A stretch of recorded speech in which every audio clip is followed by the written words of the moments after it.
Hello 11th graders. तो हम लोग स्टार्ट करते हैं आज चैप्टर ट्रिग्नोमेट्रिक फंक्शंस। एनसीईआरटी का ये थर्ड चैप्टर है। एनसीईआरटी का थर्ड चैप्टर है आपका टी फंक्शंस और trigonometric functions. Now so you all know trigonometric functions क्या होता है भाई, साइन कॉस टैन जो आप लोग 10th में पढ़ के आए थे। बट वहाँ पे आप लोग ट्रिग्नोमेट्रिक रेशियोज़ के नाम से पढ़ते थे, वहाँ पे उसको पढ़ते थे टी रेशियोज़, ट्रिग्नोमेट्रिक रेशियोज़। यहाँ पे अब ये चेंज हो गया है, अब यहाँ पे इसको ट्रिग्नोमेट्रिक फंक्शंस बोल रहे हैं। तो ये अब ये फंक्शन क्या होता है, ये इसका सेपरेट चैप्टर है अपना एक अलग, ये चैप्टर 2 है। तो स्टार्ट करें हम चैप्टर 3 से। जब चैप्टर 2 आएगा तो बताएंगे हम लोग फंक्शंस का मतलब भी क्या होता है। बेसिकली अगर बेसिक आइडिया जानना चाहते हैं तो बस जान जाइए, फंक्शन आपका एक ऐसा मैथमेटिकल ऑब्जेक्ट है जिसमें आप कुछ इनपुट डालते हो और आपको कुछ आउटपुट में मिलता है। जैसे कि ऐसे अगर कहीं पे लिखा है y equal to F of X, इसको पढ़ा जाता है y is a function of x। अब ये फंक्शन कुछ भी हो सकता है। फॉर एग्जांपल जो पॉलिनोमियल जैसे आप लोग पढ़े थे, तो फंक्शन f ऑफ x जैसे कि मान लेते हैं एक्स स्क्वायर माइनस 5x लिखा हुआ है, तो इसको हम लोग बोलते हैं पॉलिनोमियल फंक्शन। तो अब जैसे कि इसमें x, ये x आपका इनपुट है, आपको डालना है। फॉर एग्जांपल आप f ऑफ 1 निकालते हैं, यानी कि इनपुट 1 डालते हो तो आउटपुट आपको मिल जाएगा 1 square 1 minus 5 that is -4।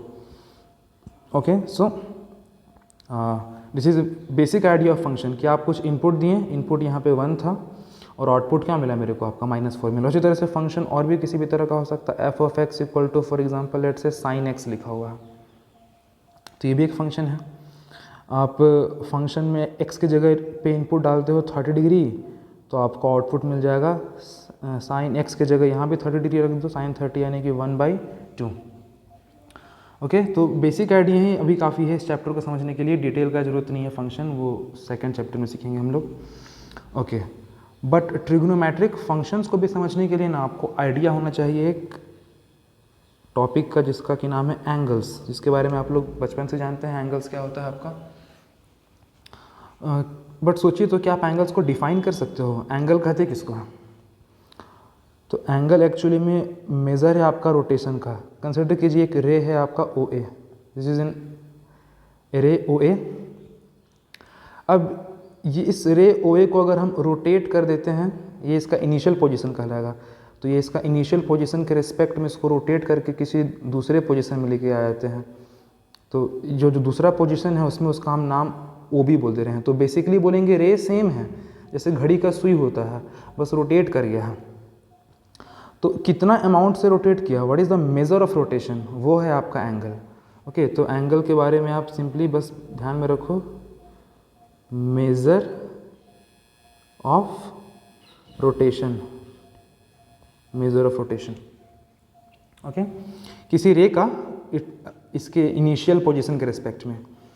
Fine, अब किसी भी एंगल में ये कहलाएगा उसका इनिशियल साइड या फिर इनिशियल आर्म, जो उसका इनिशियल पोजीशन था। तो this is initial side slash arm. ये पॉइंट कहलाएगा vertex of the angle, everyone knows. और ये कहलाएगा आपका टर्मिनल साइड, टर्मिनल साइड या फिर आर्म। ओके, नाउ अब एक कन्वेंशन है आपका मैथ्स में कि अगर ये जो रोटेशन है, फिर से ये कोई रे है OP और इसको इनिशियल पोजीशन के रिस्पेक्ट में रोटेट कर दिए हैं एंटी क्लॉकवाइज, और इसका न्यू पोजीशन को हम OQ बोल रहे हैं। तो ऐसे रोटेट किया गया है आपका ये एंगल थीटा। तो उस केस में ये जो एंगल थीटा है वो पॉजिटिव काउंट होगा, पॉजिटिव लिया जाएगा अगर एंटी क्लॉकवाइज रोटेशन हो रहा है। लेकिन अगर क्लॉकवाइज रोटेशन होता है तो उसी एंगल को हम लोग नेगेटिव लेंगे। सो this is again the same रे OP, लेकिन इस बार इसको हम एंटी क्लॉकवाइज क्लॉकवाइज रोटेट किए हैं। ये एंटी क्लॉकवाइज और ये क्लॉकवाइज, तो क्लॉकवाइज रोटेट करके ये नया पोजीशन इसका लेके आ गए हम OQ। तो ये जो एंगल अब थीटा यहाँ पे वैल्यू होगा, इस एंगल थीटा का वैल्यू यहाँ पे नेगेटिव में लिया जाएगा। जैसे कि लेट से वो 10 डिग्री है तो ये आपका -10 डिग्री हो जाएगा। यू ऑल नो एंगल को डिग्री में मेज़र करते हैं आप लोग बचपन से। सो ऐसा यूनिट जो है वो एंगल का डिग्री नहीं होता है, वो कुछ और ही होता है, वो होता है रेडियन। ठीक है, तो रेडियन आपका फिज़िक्स में इस्तेमाल होता है या फिर मैथ्स में काफ़ी ज़्यादा इस्तेमाल अब रेडियन होगा, डिग्री का इस्तेमाल कम होगा। तो दोनों में रिलेशनशिप क्या है थोड़ी देर में समझ में आ जाएगा। पहले तो ये समझ में आ गया आपको कि अगर क्लॉकवाइज रोटेशन हो रहा है, ये क्लॉकवाइज रोटेशन हो रहा है तो एंगल पॉजिटिव नेगेटिव होगा, और एंटी क्लॉकवाइज रोटेशन हो रहा है तो एंगल को कैसा लेना है, पॉजिटिव लेना है।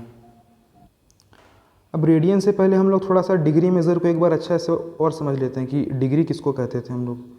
तो 1 डिग्री का डेफिनेशन क्या है? लुक, ये एक रे है OA और इसको तो पूरे रोटेट कर दिया, 1 कंप्लीट रिवॉल्यूशन, यानी पूरा एक राउंड घुमा के ला दिया गया है ऐसे, दिस इज 1 कंप्लीट रिवॉल्यूशन। तो अब इस 1 कंप्लीट रिवॉल्यूशन को 360 इक्वल पार्ट्स में डिवाइड कर दें, ये 1 पार्ट, 2 पार्ट, 3, 3, 4, 5, 6, 7 ऐसे करते करते हम 360 इक्वल पार्ट में डिवाइड कर दें, तो 1 पार्ट का जो रोटेशन है वही कहलाता है आपका 1 degree.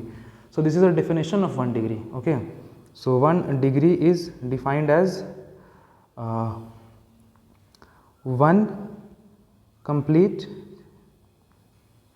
rotation divided by 360. This is the definition of 1 degree. Now, अब ये आपका इमेजिन कीजिए 1 डिग्री का कोई एंगल है, तो क्या 1 डिग्री से छोटा एंगल नहीं होता होगा क्या? ये 1 डिग्री से भी छोटा एंगल हो सकता है, ठीक है। तो हम लोग क्या किए, 1 डिग्री को फर्दर डिवाइड कर दिए स्मॉलर पार्ट्स में, 60 स्मॉलर पार्ट में डिवाइड कर दिए, और एक पार्ट को हम लोग बोलते हैं 1 मिनट, यानी कि 1 डिग्री में आपका हो जाएगा 60 मिनट। ये टाइम वाला मिनट नहीं है, ये एंगल वाला मिनट है, ठीक है। याद कीजिए, आप लोग ऐसा ज्योग्राफी में पढ़े होंगे कि इंडिया का जो एक्सटेंट है, नॉर्थ में इतना डिग्री इतना मिनट से लेकर साउथ में इतना डिग्री इतना मिनट, और वेस्ट में इतना डिग्री, मेरे को याद नहीं है। तो खैर,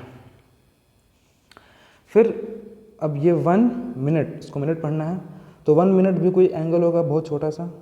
ओके, ये 1 मिनट आपका एक एंगल है, लेकिन क्या इससे भी छोटा एंगल पॉसिबल नहीं है क्या? बिल्कुल पॉसिबल है। तो 1 मिनट को आप फर्दर डिवाइड कर दो 60 स्मॉल पार्ट्स में, तो एक पार्ट को हम लोग सेकंड बोलते हैं, यानी कि 1 मिनट में हो जाएगा 60 सेकंड, और सेकंड को ऐसे लिखते हैं, 2 बार ऐसे डैश दे देना ऊपर में, ठीक है। So 1 degree is 60 minute and 1 minute equal to 60 second. Once again ये टाइम वाला मिनट सेकेंड नहीं है। ओके, एक और चीज़ कि ये जो एंगल है वो 360 डिग्री से ज़्यादा भी हो सकता है। फॉर एग्जांपल लेट्स से ये एक रे है OA और इसको हम रोटेट करके 1 कंप्लीट राउंड यहाँ रख दिए हैं, लेकिन और हम आगे बढ़ा दिए, यानी कि एक बार पूरा रोटेट कर दिए थे और फिर से एक बार बढ़ा दिए आगे, यानी कि अगर डायग्राम बनाए तो ऐसा, ये यहाँ से एक कंप्लीट रोटेशन हो चुका है और फिर आगे बढ़ा दिए, तो उस केस में ये जो एंगल यहाँ पे थीटा आपका बनेगा, ये जो भी थीटा बनेगा वो 360 डिग्री से ज़्यादा है, तो लेट से सम 400 डिग्री। ओके, सो 11th क्लास में अब हम लोग थीटा का वैल्यू अगर कहीं 360 डिग्री से ज़्यादा लिखा हुआ है तो हम लोग को सरप्राइज़ नहीं होना है। थीटा का डिग्री आपको 1 करोड़ डिग्री भी मिल सकता है आपको थीटा का वैल्यू, आई मीन। तो उसी तरह से निगेटिव भी हो सकता है, अगर ये ऐसे रहता आपका, और ये सिर्फ मान लेते हैं एक बार ऐसे घुमा के नहीं लाए, सिर्फ सिंगल, ऐसा नहीं है सिंपल रोटेशन, ये पूरा एक बार 1 कंप्लीट रोटेशन हो चुका था फिर ऐसे लाए हैं, तो ये -360 क्रॉस कर जाएगा, तो लेट से ये -420 डिग्री है। Okay fine. नेक्स्ट हम लोग को अब पढ़ना है radian major, this is radian measure of angle. Look, 1 radian का डेफिनेशन क्या है? आप एक सर्कल बनाओ, ठीक है, और इस सर्कल का कुछ रेडियस होगा, सो उसी सेम रेडियस का ना आप आर्क लेंथ काट लो। तो ये देखिए, ये आर्क लेंथ है आपका, और इस आर्क का जो लेंथ है, आर्क है ये, इस आर्क का जो लेंथ है वो रेडियस के बराबर, जितना ये रेडियस है। तो इस केस में ये आर्क, ये माइनर आर्क सेंटर पे जो एंगल बना रहा होगा वही होगा आपका 1 रेडियन का। तो उसको लिखते कैसे हैं? 1 डिग्री रहता तो ऊपर में छोटा सा जी को लिख देते हैं, रेडियन रहता है तो आपको ऊपर में C लिख देना है, ठीक है। C कहाँ से आया? C stands for circular measure, क्योंकि यहाँ पे हम लोग सर्कल का इस्तेमाल किए हैं, ठीक है। Radian measure is related to circles, इसलिए हम लोग इसको यहाँ C लिखते हैं, 1 रेडियन। ओके ना, अब ये जो 1 रेडियन का एंगल है वो कांस्टेंट एंगल है, ठीक है। 1 radian is a constant angle. ये इस बात पे फ़र्क नहीं पड़ता है कि आप जो सर्कल बनाए हो उसका रेडियस क्या है। आप कितना भी बड़ा सर्कल बना लो तो उसका रेडियस भी बड़ा होगा। अगर बड़ा सर्कल बनाए हो तो आर्क लेंथ तो आपको लेकिन जो लेना है वो इसी रेडियस के ही बराबर लेना है। तो ये जो एंगल बनेगा ऐसा नहीं कि ये एंगल भी बड़ा बनेगा ना, एंगल उतना ही रहेगा। ये सिमिलैरिटी का कॉन्सेप्ट आप याद करो जो 10th में सीखे थे। ये सिमिलर समझिए, ये रहा एक सर्कल जिसमें कि 1 रेडियन का एंगल बना हुआ है और इसको ऐसे हम जूम कर दिए। तो हम जूम करके कितना भी बड़ा सर्कल बना दें इसको, ये एंगल तो उतना ही ना रहेगा जितना पहले था। ये एंगल थोड़ी जो चेंज हो जाएगा, ठीक है। ये बस दिखने में बड़ा लग रहा है लेकिन है एंगल उतना ही, ठीक है। ओके तो इसका प्रूफ भी है एक्चुअली। इसको सिर्फ आप मेरा वर्ड्स को मत दीजिए, इसका प्रूफ भी है। तो इनफैक्ट ये एक थ्योरम है। चलिए इस थ्योरम को प्रूफ करते हैं। थ्योरम क्या है? Let's change colours. थ्योरम है 1 radian is a constant angle. 1 radian is a constant angle. So इसका प्रूफ को समझने से पहले आपको थोड़ा सा डायरेक्टली प्रोपोर्शनल और इन्वर्सली प्रोपोर्शनल का आइडिया होना चाहिए, बेसिक आइडिया। अगर एक क्वांटिटी ए दूसरा क्वांटिटी बी के डायरेक्टली प्रोपोर्शनल है, इसका मतलब क्या होता है? इसका मतलब ये होता है कि दोनों का रेशियो हमेशा सेम होगा। यानी कि ए बाई बी और बी बाई ए कैसे भी करके लिख सकते थे। ये जो रेशियो है वो आपका निकल के आएगा एक कांस्टेंट। जैसे आप लोग 10th क्लास में ओम्स लॉ पढ़े थे कि current is directly proportional to voltage potential difference. तो इसका मतलब ये है कि करंट और वोल्टेज का जो रेशियो है वो हमेशा क्या रहेगा? कांस्टेंट। और ये कांस्टेंट रेशियो कितना निकल के आता था? तो ये I by V equal to ये 1 बाई आर निकल के आता था। अपना formula I equal to V by R हो जाएगा। सो ये आर रेजिस्टेंस कांस्टेंट है तो 1 बाई आर भी कांस्टेंट ही रहेगा, ठीक है। आप I बाई वी लिखो चाहे V बाई आई लिखो, V बाई आई का रेशियो निकालोगे तो बोलोगे R। Okay so basic idea simply ये है कि कोई quantity A is directly proportional to a quantity B, तो उनका जो रेशियो है वो क्या रहेगा? आपका कांस्टेंट। तभी तो उसको डायरेक्टली प्रोपोर्शनल बोलेंगे। जैसे कि A डबल हुआ तो B भी डबल हो जाएगा, और तो फिर आप उसको 2 से काट सकते हैं तो वापस से तो वही आ जाएगा। A अगर आपका 5 गुना बढ़ गया तो B भी उसके अकॉर्डिंग 5 गुना बढ़ जाएगा। यानी कि आप उन दोनों को 5 से कैंसिल कर सकते हो तो ये वापस से सेम निकल के आ जाएगा आपका। Okay fine. अब इसका proof. So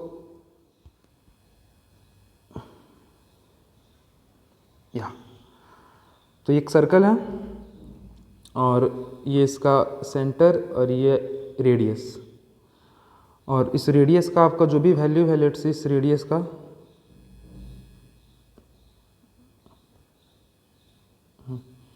let's say radius r है, तो जितना इसका लेंथ है सेम उसी लेंथ का हम यहाँ पे एक आर्क लेंथ चुने। तो ये इतना दूर, ये इतना दूर सेम r लेंथ का है। ओके और फिर इससे इसको ज्वाइन करते हैं तो हम लोग को पता है कि ये जो एंगल बना, इसी एंगल को तो हम लोग बोलते हैं 1 रेडियन। यही तो 1 रेडियन का डेफिनेशन ही है। ओके अब मेरे को बस प्रूफ ये करना है कि ये जो एंगल बन रहा है 1 रेडियन का, ये कांस्टेंट है। तो उसके लिए देखिए हम लोग क्या किए, क्या करेंगे, हम लोग बोलेंगे कि ये जो रेडियस था ना आपका, इसको आप एक्सटेंड करके डायमीटर बना दो। तो ये आपका थोड़ा सा फॉल्टी हो गया, लेकिन इमेजिन कीजिए ये पूरा एक स्ट्रेट लाइन है, ठीक है। तो ये एक्सटेंड करके उसको हम एक डायमीटर बना दिए। ओके और इन सबको नाम दे देते हैं। तो इसका नाम दे देते हैं A, इसका नाम B और इसका नाम C। और अब ये जो सेंटर पे बन रहा एंगल है ये एक्चुअली डायरेक्टली प्रोपोर्शनल है आर्क लेंथ का। आप कितना बड़ा आर्क लेंथ चुने हो एंगल भी तो उतना बड़ा बनेगा। जैसे कि यहाँ पे देखिए ये एक सर्कल है, अगर हम छोटा सा आर्क चुनते हैं तो वो आर्क लेंथ रेडियस सेंटर पे जो एंगल बनेगा वो भी क्या करेगा? छोटा सा बनाएगा।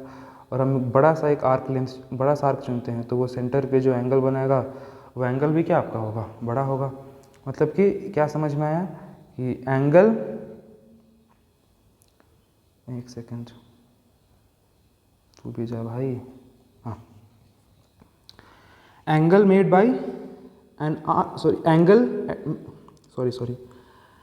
Angle at the centre is directly proportional to the length of arc. Fine. So यहाँ लिख दे रहे हैं angle made by an arc, this is ARC, arc at the center is directly proportional to what?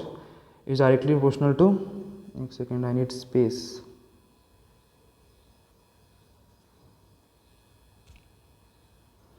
is directly proportional to length of arc. Okay, fine. तो अब इस information के basis पे हम क्या लिख सकते हैं? तो ये एंगल में लेते हैं पहले हम लोग एंगल AOB को, यानी कि एंगल AOB डिवाइडेड बाय उसका आर्क क्या है जी आपका AB। ये सेम निकल के आएगा किसके? एंगल AOC, यानी ये पूरा एंगल AOC डिवाइडेड बाय उसका आर्क, यानी ये पूरा आर्क AC, और आर्क ABC लिख देते हैं, ज़्यादा अच्छा रहेगा, ABC, और ये ऊपर में ऐसा लगा दे रहे हैं मतलब आर्क है। ओके, ये हम इस बात को यूज किए हैं कि अगर एक क्वांटिटी दूसरा क्वांटिटी के डायरेक्टली प्रोपोर्शनल हो, if A is directly proportional to B, तो उनका रेशियो क्या होता है आपका? कांस्टेंट होता है। तो यहाँ बोले कि हम एंगल जो है वो डायरेक्टली प्रोपोर्शनल है आर्क लेंथ के, इसका मतलब कि एंगल और आर्क लेंथ का रेशियो क्या होगा? कांस्टेंट। तो ये रहा, देखिए एंगल और आर्क लेंथ का रेशियो, एंगल और आर्क लेंथ का रेशियो। अगर आप एंगल AOB इस एंगल को चुनते हो तो आप आर्क लेंथ भी वही वाला लोगे AB, और अगर आप एंगल AOB यानी इस पूरे एंगल को लेते हो तो उसका आर्क लेंथ आपको लेना पड़ेगा ये पूरा ABC। Okay fine. Now angle AOB मेरे को पता है कितना है, 1 रेडियन, तो उसके जगह पे चुपचाप लिख देते हैं हम लोग 1 रेडियन। ओके, AB भी मेरे को पता है कितना है, ये देखिए तो ये AB का लेंथ तो रेडियस के ही बराबर है, यानी बाई में R equal to angle AOC जो है आपका वो तो एक स्ट्रेट एंगल है, स्ट्रेट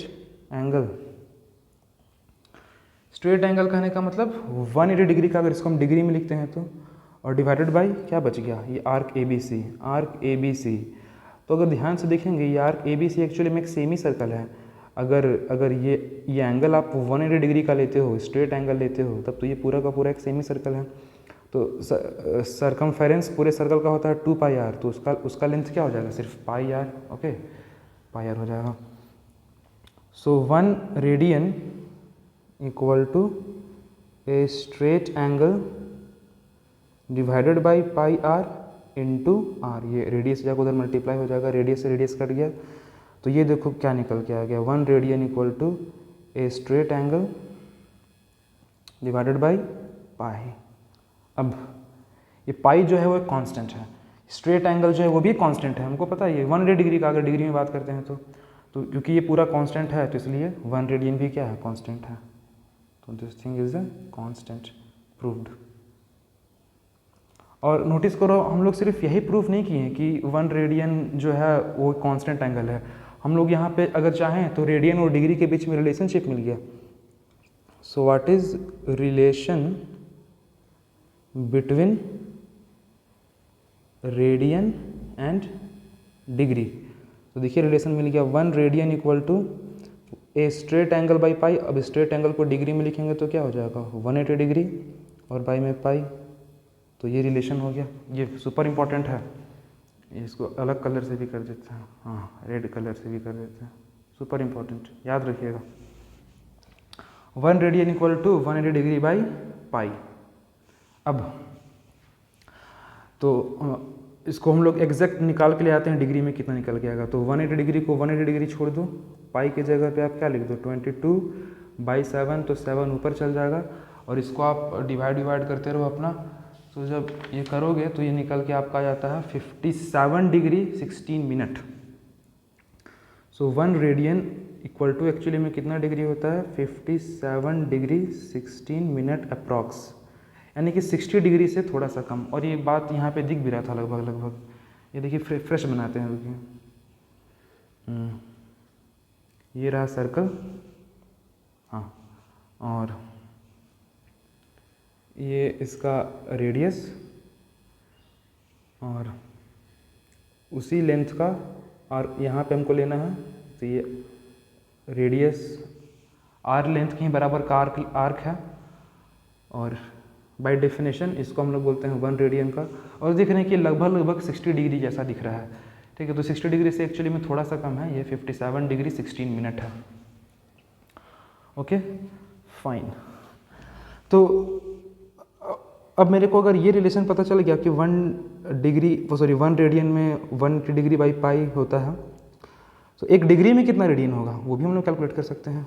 तो पाई जाकर उधर मल्टीप्लाई हो जाएगा, यानी कि pi radian equal to 180 degree, और 180 से दोनों तरफ डिवाइड कर देते हैं, चाहे 180 को इधर लेके आ सकते हैं, एक ही बात है। यानी pi radian by 180 degree by 180 से दोनों तरफ डिवाइड कर दिए, तो इस तरफ हो गया आपका पाई बाई 180, और ये पूरा रेडियन में, और इधर 1 degree.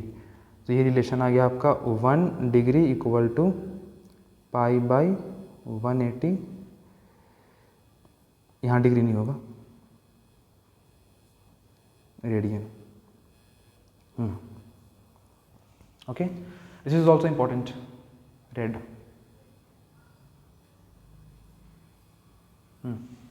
So 1 degree equal to pi by 180 radian, और 1 radian equal to 180 by pi degree. Fine, वो भी यहाँ पे लिख दे रहे, साथ साथ रहेगा, अच्छा रहेगा। 1 radian equal to pi by 180 degree. Sorry क्या लिखते हैं हम, 1 radian equal to 180 by pi degree. हाँ, नाउ इज करेक्ट। बस रेसिप्रोकल तो कर देना है। Okay fine. याद रखने के लिए ट्रिक बहुत सिंपल है। अगर मान लेते हैं आपको डिग्री को रेडियन में कन्वर्ट करना है, तो 180 ऊपर में रहेगा, और अगर जैसे क्वेश्चन करेंगे तभी आपको समझ में आ जाएगा, डोंट वरी। चलिए, तो अब हम लोग जो ट्रिग्नोमेट्री सीखे थे 10th क्लास में, 30 डिग्री, 45 डिग्री, 60 डिग्री, 90 डिग्री, ये सब के लिए, तो सबको हम लोग रेडियन में लेके आ जाते हैं। तो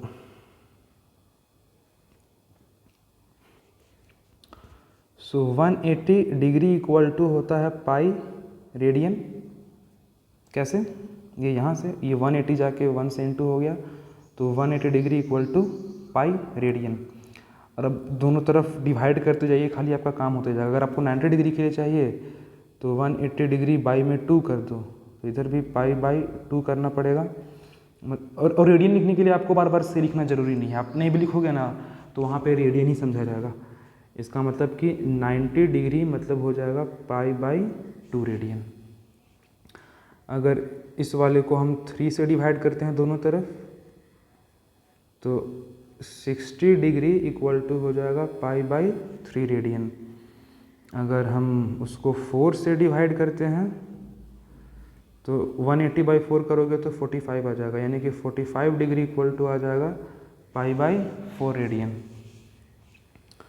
फिर 180 को 6 से डिवाइड करते हैं, तो 180 बाई 6 यानी कि 30 डिग्री इक्वल टू हो जाएगा आपका पाई बाई 6 रेडियन। ओके, ये सब आपको एकदम बिल्कुल याद होना चाहिए कि 90 डिग्री मतलब पाई बाई 2 रेडियन होता है, 60 डिग्री पाई बाई 3 रेडियन होता है, 45 डिग्री पाई बाई 4 रेडियन होता है, 30 डिग्री पाई बाई 6 रेडियन होता है, 180 डिग्री मतलब पाई रेडियन होगा। तो अगर 360 डिग्री पूछ दे तो कितना रेडियन होगा? 2 पाई रेडियन होगा। ठीक है, फाइन। सो कुछ क्वेश्चंस करते हैं। क्वेश्चंस, हाँ पहले क्वेश्चंस कर लेते हैं। सो एक्सरसाइज 3.1 एनसीईआरटी बुक से क्वेश्चन नंबर फर्स्ट कर रहे हैं। It says find the radian measures corresponding to the following degree measures. अब जैसे कि पहला का पहला है 25 डिग्री, और इसको अब रेडियन में लाना है, कितना रेडियन होगा। तो डिग्री से रेडियन में लाने के लिए क्या करें? तो लुक, रिलेशनशिप क्या सीखे थे हम लोग कि 1 डिग्री इक्वल टू कितना रेडियन होता है। रेडियन का बात कर रहे हैं ना, तो पाई ऊपर में लिखेंगे, यानी पाई बाई 180 रेडियन। हाँ देखिए यहाँ पे लिखा हुआ होगा 1 डिग्री इक्वल टू, ये रहा 1 degree equal to pi by 180 radian. Okay, this is. So अगर आपको ये याद नहीं रहता है ना, कंफ्यूज हो जाते हैं बार बार कि पाई ऊपर होगा कि 180 ऊपर होगा, तो छोड़िए, हटाइए, उसको मत लिखिए। आप ये याद रख लो खाली कि ये तो कभी नहीं भूलोगे कि 180 डिग्री मतलब क्या, पाई रेडियन। ठीक है, 180 डिग्री मतलब पाई रेडियन। तो 1 डिग्री मतलब क्या हो जाएगा, पाई बाई 180। चाहे यहाँ से 1 पाई के लिए भी, 1 रेडियन के लिए भी निकल जाएगा। 1 रेडियन इक्वल टू हो जाएगा 180 बाई पाई, पाई नीचे आ जाएगा। ओके, तो 1 डिग्री में इतना रेडियन, तो 25 डिग्री के लिए क्या करेंगे, 25 को उससे मल्टीप्लाई कर देंगे, पाई बाई 180। तो ये कैंसिल कर लो, जो भी आ जाए, 5 5 25, 5 3 15 और 3 बचेगा, 5 3 30, यानी 5 पाई बाई 36 रेडियन आंसर हो गया। ठीक है, क्वेश्चन नंबर सेकंड बोल रहा है -47 डिग्री 30 मिनट, और इसको लाना है रेडियन में। तो not a big deal, minus को तो आप पहले माइनस रहने दो, माइनस से कोई दिक्कत नहीं है। ये 47 डिग्री है, और ये 30 मिनट को भी ना आपको पहले डिग्री में कन्वर्ट कर देना पड़ेगा, उसको पूरे को डिग्री में लाना पड़ेगा। तो वो कैसे करेंगे हम लोग, तो 47 डिग्री तो बोलेंगे पूरा पूरा है, प्लस एडिशनल एक्स्ट्रा क्या, ये 30 मिनट, तो 30 मिनट को भी डिग्री में लाओ। तो 30 मिनट मतलब कितना डिग्री होगा, आधा डिग्री होगा।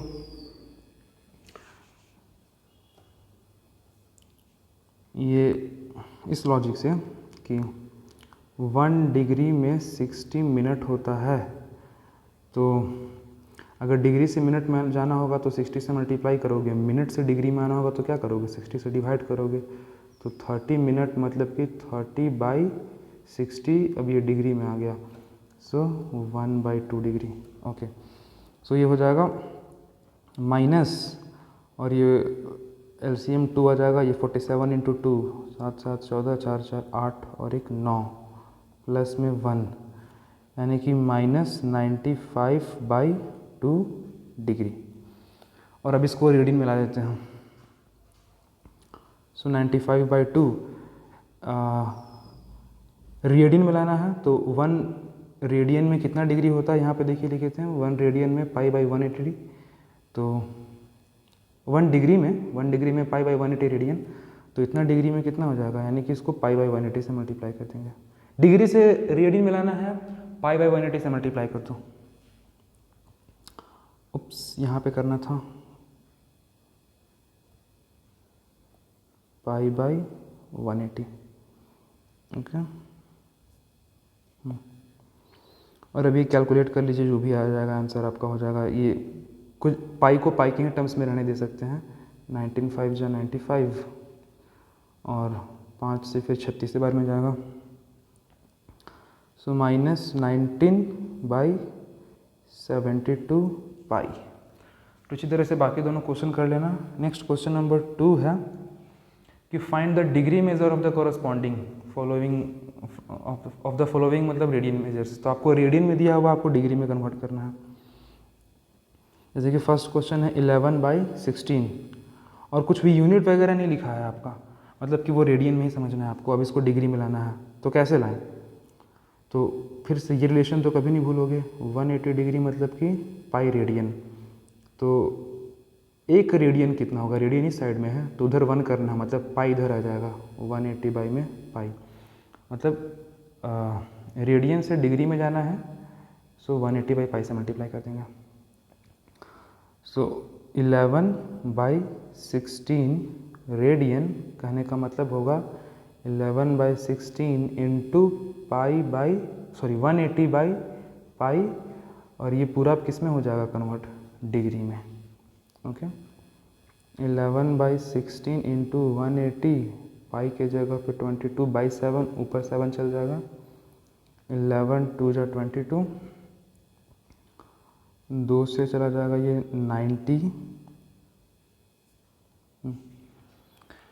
फिर और 2 से चला जा सकता है 2 8, और ये आपका 45।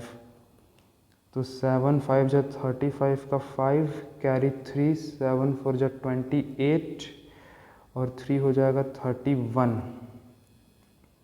और नीचे 8, तो इतना डिग्री। लेकिन आपको अपना आंसर इसमें नहीं छोड़ना है। अगर ये पूरा पूरा नहीं जा रहा है तो फिर उसको आपको बोले तो फुल डिग्री में कितना हो रहा है वो लेके आइए, फिर कितना मिनट कितना सेकंड सब में कन्वर्ट करना है। तो उसके लिए आप 8 से रफ में डिवाइड करोगे 315 को,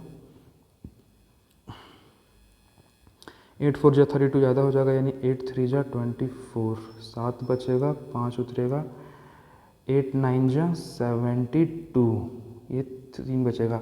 अब देख रहे हैं इसके बाद ये इतना 3 बच गया रिमाइंडर।